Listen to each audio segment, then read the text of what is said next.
Welcome to my YouTube channel where I keep talking about things that matter to me and probably not to anybody else.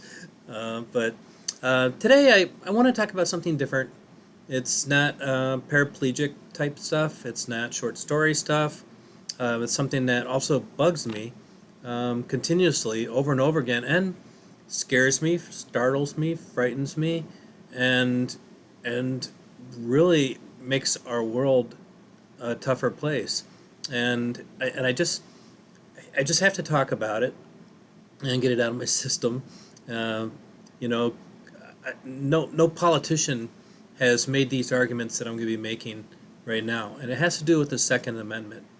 And a lot of people I notice it's not the First Amendment, and it's the Second Amendment, and it's also not part of the original Constitution.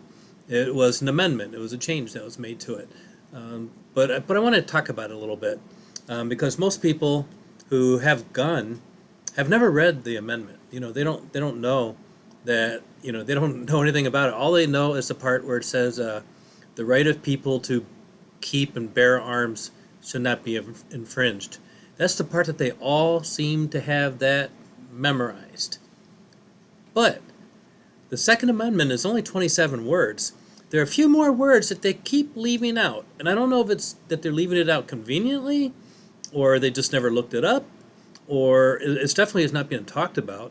But so I want to talk about it. This is how the Second Amendment actually reads: a well-regulated militia being necessary to the security of a free state, the right of the people to bear or to keep and bear arms shall not be infringed.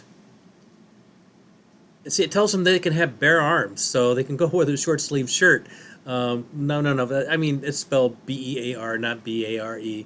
But notice it's not saying, it doesn't say on there for the purpose of defense of yourself, for self defense. It doesn't say that. It's saying for the security of a free state. So it's saying you can have these guns to protect the state, not yourselves. So, but I want to get more into it. I want to talk about it some more. The Constitution was written in 1787. The Second Amendment was 4 years later, and the reason this even came up is because our forefathers did not trust a standing army. Um, they were afraid that if there's a standing army, it would possibly take over the government and we'd be a military dictatorship. And so it actually said in the Constitution that a standing army would last no more than 2 years, and then it would be taken apart after that point. And the way they wanted to defend us in the meantime is they had a Section 8 of the Constitution, which states what they did as a remedy for not having a standing army.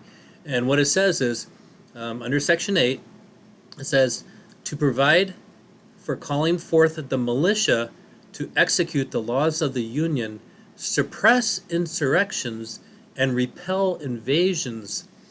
That's the purpose of Section 8. So you notice there's nothing on there about self-defense or anything like that. They're saying, and it's to stop insurrections. So it's to stop people from our own country from rising up and going against against our leadership, but also to stop foreign countries from coming in. So it goes on to say, to provide for the organizing, arming, and disciplining the militia, and for governing such part of them as may be employed in the service of the United States, reserving to the states respectively the appointment of the office and an authority of training the militia according to the discipline prescribed by Congress. So the whole point is, one, it is to defend our country. Two, it's each state sets it up. Three, it's government run. So it's not, just somebody just starting their own militia. And it has to do with Congress. So nowhere in there in the Constitution does it say you have the right to bear arms for self-defense. It doesn't say that. It literally does not say that. Read the Constitution, read the Second Amendment, does not say it. Now, I think that our forefathers would have been okay with guns to some point. Like if you have a dad that wants to teach his son how to hunt, Yeah, they would have been fine with that. And they probably would be fine if a person had a gun, not too crazy of a gun, but a gun for self-defense in the house. I think they'd be okay with that. I mean, they didn't want to have even government people, soldiers, to stay in a person's house. The Third Amendment says they can't do that. Okay, I'm sure they haven't read the Third Amendment either. But the other thing with kids with guns, we actually had kids with guns in the Revolutionary War. Kids, 16 years old, boys, no women, but boys could serve in the army when they were 16 years old. So a boy with a gun was actually allowed. They weren't allowing women to do it, but there's some women, some patriotic women, that dressed up as men, used a fake name, and they served in the army too. So it does happen. But again, let's go back to the original forefathers. They didn't want an insurrection to happen, and they didn't want us to be invaded. They didn't want these things here. But there's again nothing about self-defense being used with the guns. I think that having read the Constitution and the articles and the amendments and all those, I think that if you would have told our forefathers that we're going to eventually have guns that will shoot like 100 rounds in a second, they are not going to put that in a non-governmental hand. So they're not going to allow just some guy living on the street, to have, an assault rifle, in his house for defense. They would be fine probably with a shotgun or a pistol, but I'm positive that they would not be allowing anything like that. And then, after 2 years, or I'm sorry, after we lost a few wars, we had a few wars we didn't do very well in. War of 1812, World War I and II.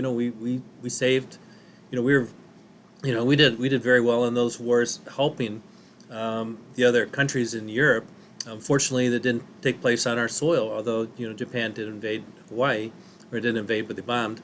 So we did have some involvement with it, but we were in other countries fighting. We were in Europe, we were in France, we were in Germany.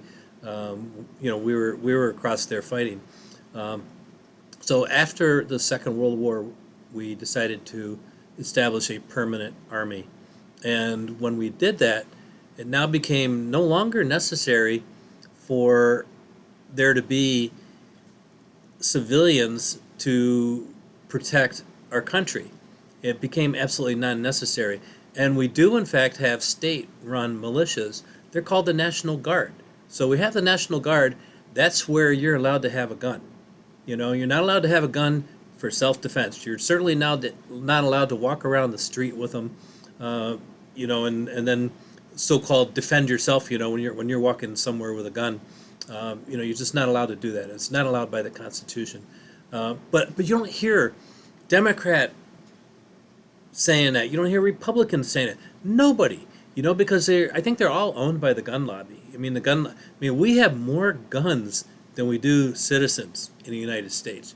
We have more deaths by guns than any other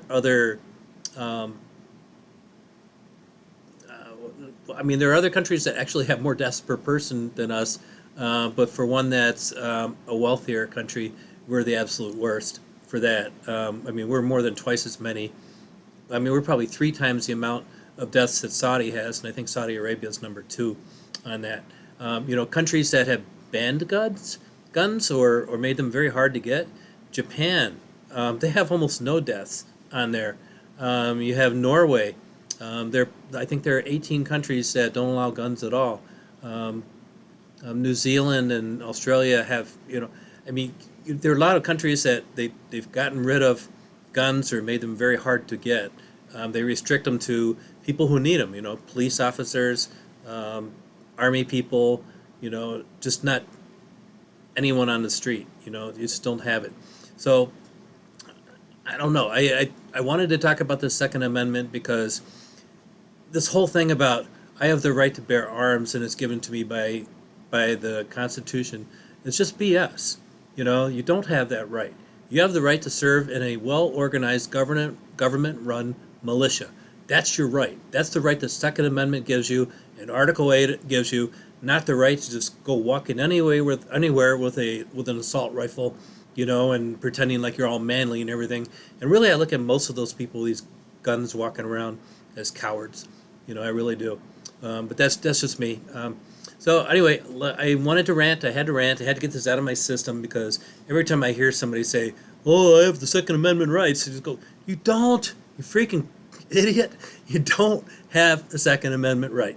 You don't do it. It's just our government doesn't have the spine, to enforce our laws the way they're written." So anyway, done venting.